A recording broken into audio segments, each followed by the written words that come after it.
here. Super excited today. We're finally getting the ice fishing sled out, getting it ready to go.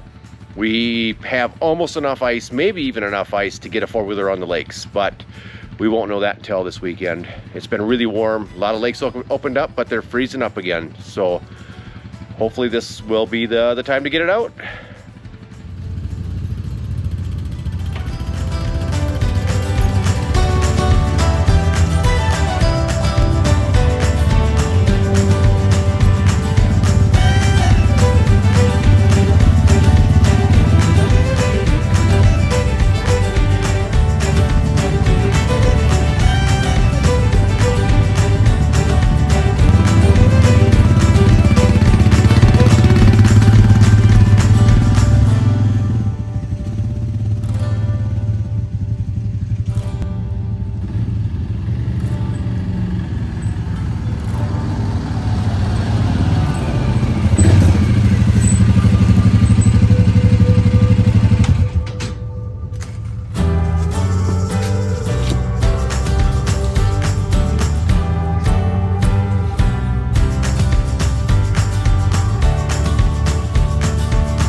Hey folks, so we're going to show you this sled. So we built this about, I'm going to say about 4 years ago, and it's absolutely made our fishing experience so much better. So much better. So it's 5 feet long, 3.5 feet wide, 2.5 feet high. So the outside of this is just steel. Same steel you put on a roof or a pole shed. We just painted it black. So it looks all right. And then we have just old, really old snowmobile skis on there, steel skis. And they used to drag really hard. If you tried to back up, it would actually stop the four-wheeler and you'd almost wreck something. So I added these wheels on the back of the skis just to keep it off the ground when you're not in snow. And it's made a world of difference. World of difference. It's a lot smoother, a lot easier to tow.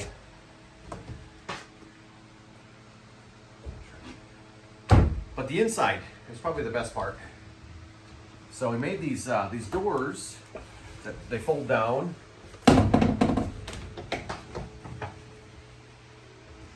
And we insulated the bottom, not really for warmth, more for just cushioning, so it's not stuff isn't bouncing all the time. It's a mess since last year. Well, there's really not much in it, but it's dirty. And then we got these bars here. It's nice to get out there and have an area to work in. So we just made these rods. They just stick underneath the side, and that's it. Get a nice table on each side.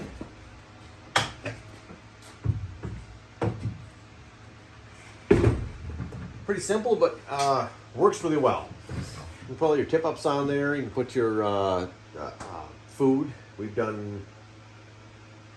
What did we do? We did a... Bloody Mary bar. Bloody Mary bar on here. We did, yeah. And the grill, too. We have a grill we put on here. Not that one. But we have a grill for cooking.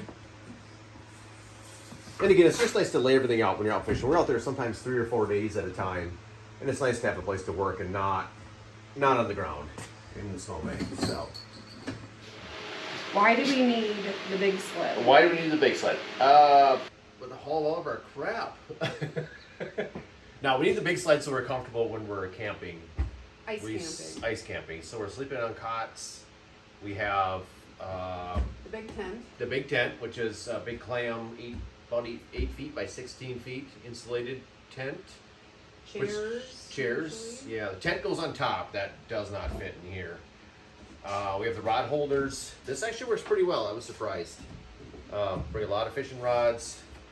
We have Vexlars. We have the auger, but that's not in here. What else goes in here? What else we put in here? Food. We've got food and some juice. Drinks.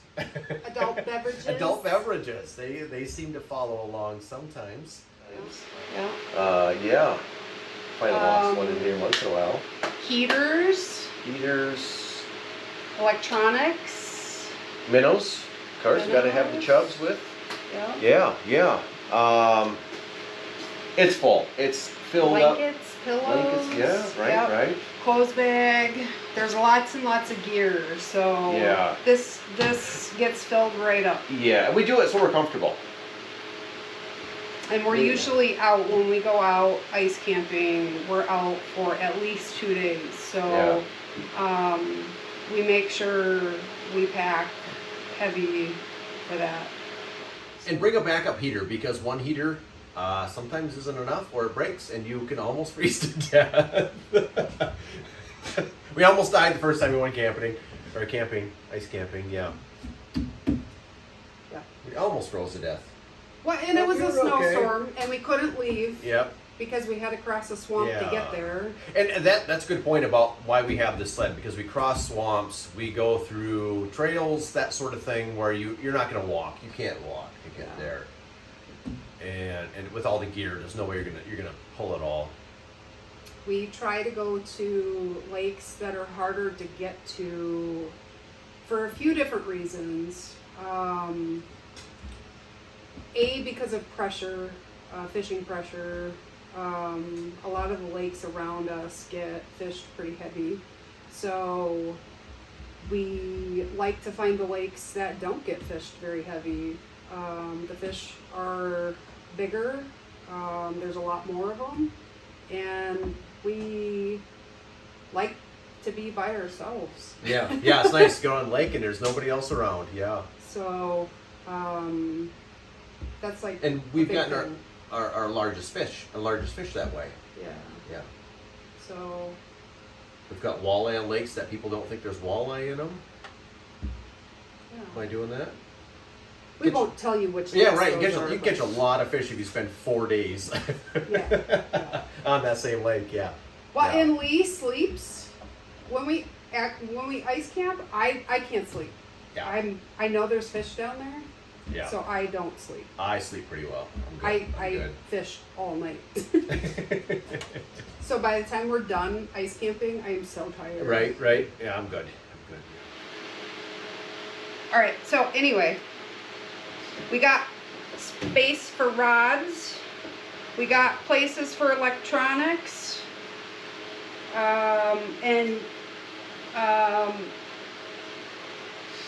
Like all this down here, this is where our cots, Sleeping bags. pillows.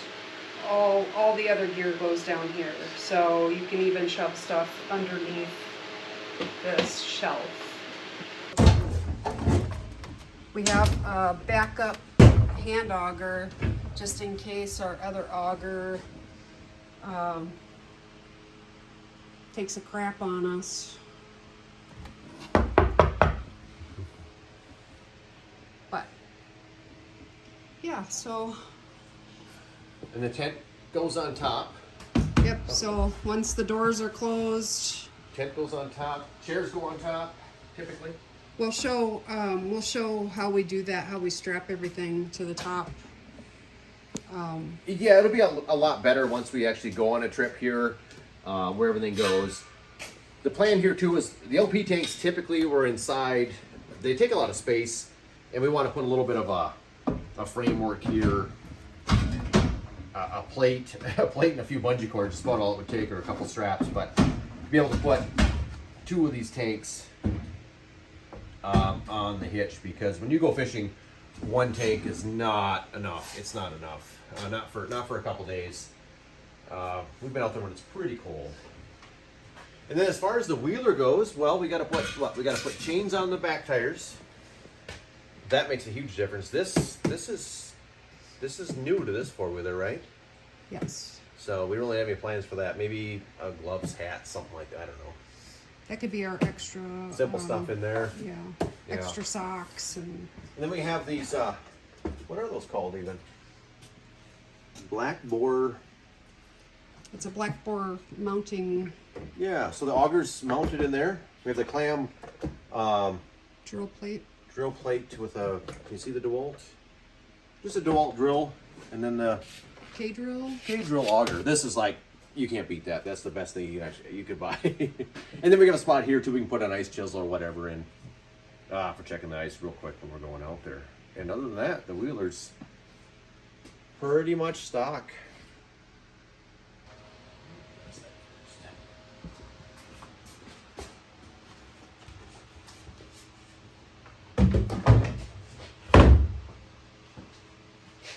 Yeah, it's that simple. And it stays really dry in here. It's got some lips on it to keep the snow out, keep the water out. And then we do have bungee cords that go over top of everything to hold it all down on top of it. And we'll show that in another video. There's holes along the sides Yeah, yeah. for the bungee cords to go across the tops. It's taken a beating, for sure. It floats. We've tried that on accident, but it does float. I don't recommend that. Tell that story. I am not going to tell that story. It's the problem with skis. The only real problem with skis is when you go through the ice, the skis don't come back on the ice. They go under. Yeah, so there we were stuck. We had to unload the whole sled, back the 4-wheeler up and the trailer up, get in, lift the trailer up to get the skis back on top of the ice. So that's the only downside. How'd you get across it? You go really, really fast and hope for the best. It worked one time, not the other time. Yeah. So wheels would be better when you fall through. Other than that, yeah, they're good. Skis are good. Yeah. So there she is, Ole Red. Yeah. We just need to put a bunch of stickers on her. More stickers. We're way short on stickers on here. Yeah, we need stickers to put on her. I have some, but... Next time, we'll show you a little more of loading it up for an actual trip. Go have some fun. But yeah, we'll see you on the next video.